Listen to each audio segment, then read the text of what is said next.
In this video, we'll discover why awareness is so important. Greater self-awareness is at the root of mindful meditation. Prior to the 1970s, self-awareness was a somewhat vague concept. At the time, psychologists Shelley Duvall and Robert Wicklund defined and advanced the link between behavior and thoughts.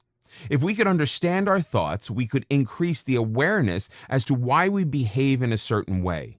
This led to further studies and the conclusion that we can monitor thoughts and feelings as they happen. Much of the inner life lies below the surface in the vast region of the subconscious. Our lives are governed by patterns set long ago, sometimes at birth.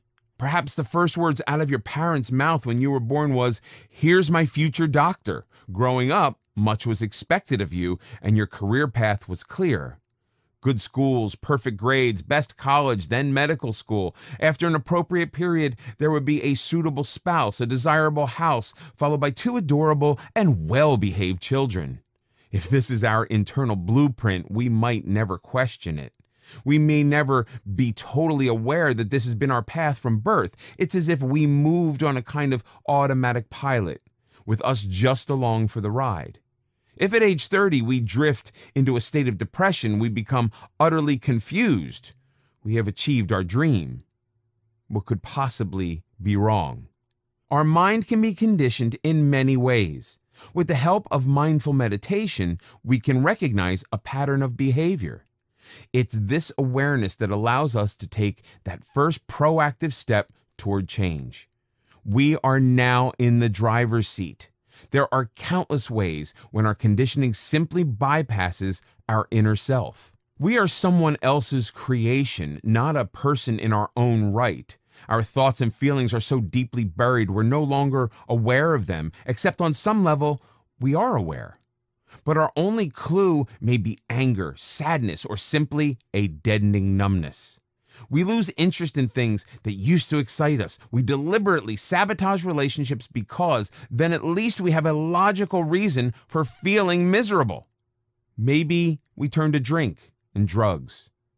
Self-awareness isn't a magic pill, but when we practice mindful meditation and examine new thoughts and feelings, it serves as a roadmap to different choices and opportunities. If you want a clue as to how awareness or the lack of it affects behavior, look around you. Do you have a friend who is in constant financial difficulties but spends every weekend at the mall buying more shoes and makeup? Do you have a coworker who constantly argues with and belittles people yet wonders why he has no friends? The link between thoughts and behavior couldn't be clearer. People sleepwalk through life and act on sheer impulse. They are unable to control their behavior because they are not in control of their mind and feelings. Their feelings are controlling them. There's another reason awareness is so important if we wish to move forward.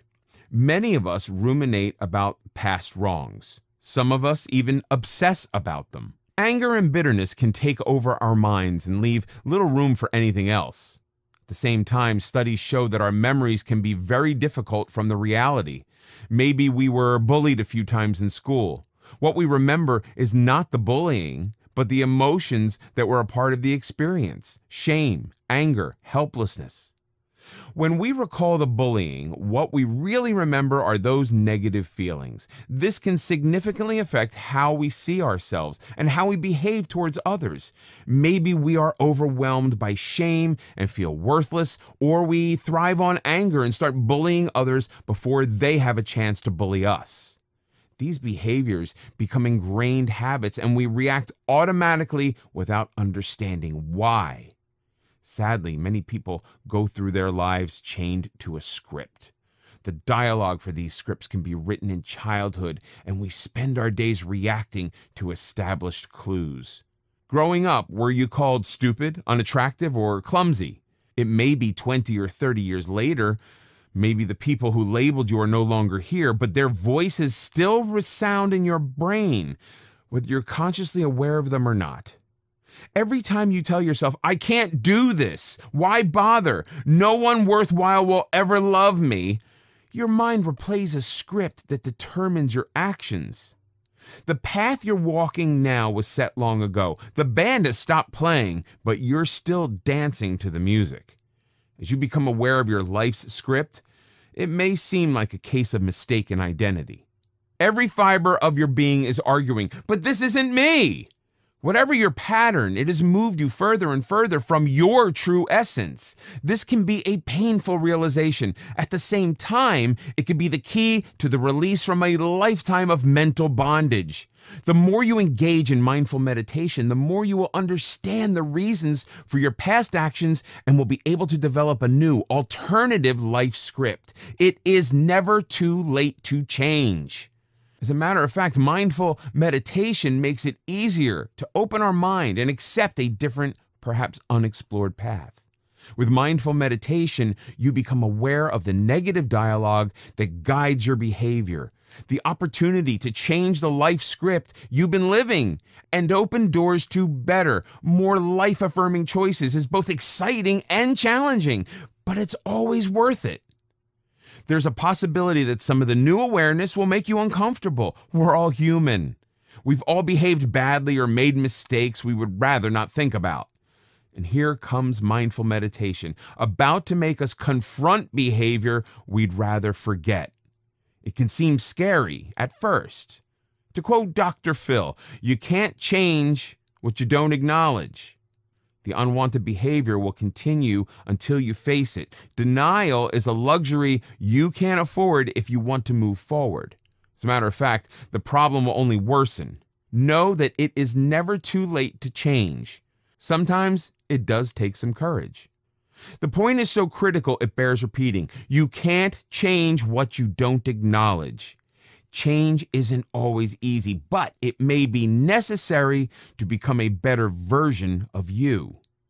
There are other forms of meditation that urge us to brush away bad thoughts as if they were unwelcome and unpleasant intruders. What they are, in effect, saying is that you are your thoughts. You have probably felt the effect of bad thoughts. I'm a bad person. You identify yourself with your thoughts. That gives one particular thought an extraordinary power. The fault with that logic is that you're not your thoughts. Perhaps you are a person who has done a bad thing, but you are not a bad person. The difference is crucial when we attempt to change. The bad thought isn't the real problem. Thoughts in themselves are neutral. When we strive for greater awareness, the issue becomes our inclination to resist accepting negative thoughts. That just makes them more powerful and prevents us from exploring them in a non-judgmental, mindful way. When we start to label ourselves as bad or lazy, we accept that our entire essence can be defined with one word. When that happens, we act in ways to ensure that the label fits the deed. Labels become prophetic. We act badly and lazily. Mindful meditation brings awareness to this destructive type of self-labeling. It lets us view our thoughts non-judgmentally, apart from ourselves, and begin to challenge the truth of any label. Behavior is never set in stone. When you challenge your labels, your behavior will change accordingly. Using mindfulness, the next time you think of yourself as a bad person, you can stop the thought as it happens. Tell yourself, here's that silly label again. This is not who I am. Mindful meditation allows us to recognize the labels we have accepted. With non-judgmental awareness, we can act in ways that diminish the power of labels.